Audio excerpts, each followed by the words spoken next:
Engineering geology is defined by the IAPG as the science devoted to the investigation, study, and solution of the engineering and environmental problems that might arise as the result of interaction between geology and the works and activities of humans. Engineering geology also involves the prediction of geological hazards, as well as the development of measures for their prevention or remediation. I have worked as an engineering geologist on or around a variety of natural hazards. These include landslides, debris flows, the fire-flood cycle, coastal and river flooding and erosion, subsidence, expansive soils, volcanic eruptions, and active seismogenic faulting. The variety of challenges and their importance to society sustain my interest in engineering geology. Engineering geology forms an important part of the critical interface between society and the geological environment. It fills a vital niche, providing essential expertise to help society recognize natural hazards and the risks that they pose. Engineering geologists inform public policy with respect to land use, building codes, and the mitigation or avoidance of natural hazards. And we form an important part of the engineering and environmental science teams involved in construction projects, helping to ensure that human activities do not combine with natural conditions to produce disaster. Engineering geology should be practiced in accordance with two broad imperatives. We share the first imperative with all geoscientists, to abide by the ethical norms, standards, and practices of science. Geoscience professional societies develop ethical codes and standards of professional practice that help define and shape the character of their membership. The second imperative is to protect public safety. Many natural hazards can result in death, injury, significant loss of infrastructure, damage to property, and a heightened risk of disease in the case of water quality issues. Some natural disasters result in long-term problems of food insecurity, potable water shortages, interruption of energy, and increased homelessness within human society, as well as dramatic changes to ecosystems in the surrounding environment. Because of this connection between the work of engineering geoscientists, public well-being, and environmental health, engineering geology is recognized as a profession that requires licensure or certification in most jurisdictions.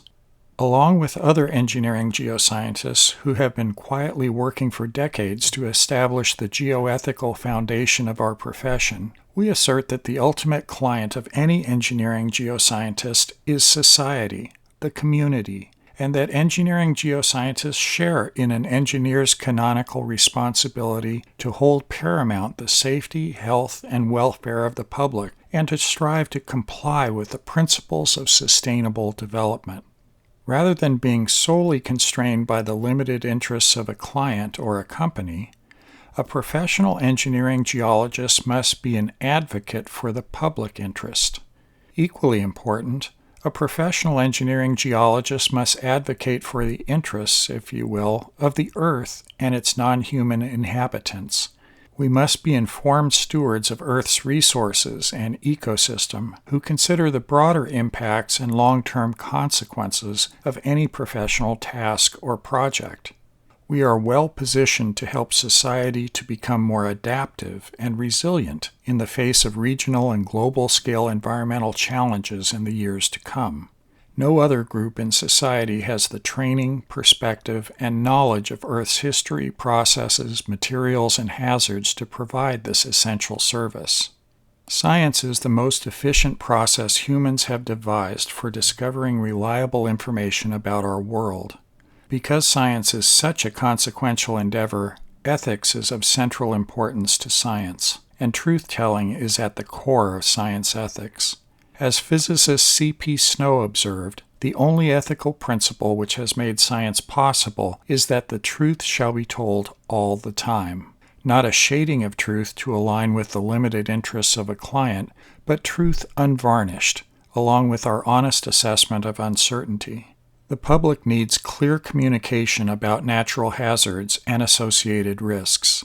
It is our responsibility as geoscientists to provide information clearly before hazard becomes disaster, before disaster is compounded and amplified while the information is still useful.